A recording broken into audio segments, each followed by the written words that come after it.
أفضل 5 أهداف سجلها لاعبون مغاربة في أوروبا وآسيا هذه السنة. في عالم كرة القدم هناك أهداف لا تنسى، تبقى محفورة في ذاكرة الجماهير، وتعد مصدر فخر للفرق واللاعبين على حد سواء. في عام 2025 أبدع العديد من اللاعبين المغاربة في الملاعب الأوروبية، مسجلين أهدافا رائعة ستظل تذكر طويلة. إليكم أفضل 5 أهداف سجلها نجوم المغرب في أوروبا هذا العام، والتي أثبتت أن الكرة المغربية تواصل التألق على الساحة العالمية. المركز الخامس، يوسف النصيري، هدفين في كأس تركيا ضد إيرزورومسبور. في مباراة كأس تركيا ضد إيرزورومسبور سجل يوسف النصيري هدفين رائعين في غضون 8 دقائق فقط، ليقود فنربخشة إلى فوز ساحق ب5 أهداف دون رد. هذا الأداء المتميز جعله يتصدر قائمة الهدافين في الدوري التركي.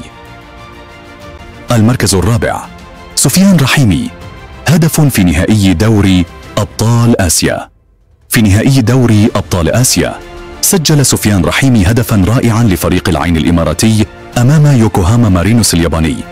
هذا الهدف كان حاسما في تتويج الفريق بالبطولة، وبرزت فيه مهارته الفائقة تحت ضغط المباريات النهائية. المركز الثالث، حكيم زياش، ركلة حرة مع الدحيل. سجل حكيم زياش هدفا رائعا من ركلة حرة مباشرة مع فريق الدحيل القطري.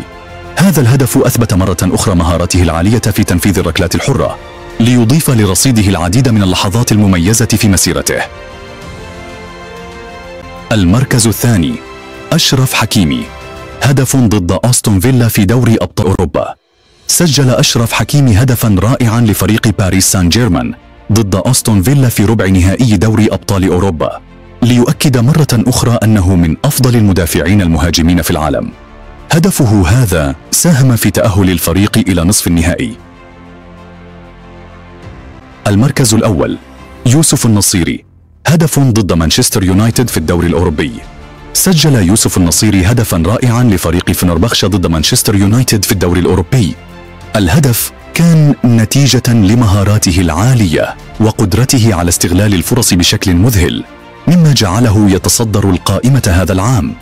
اللاعبون المغاربة أثبتوا أنهم لا يقلون عن أي نجم عالمي، وتلك الأهداف الرائعة كانت دليلا على تألقهم في أكبر البطولات الأوروبية.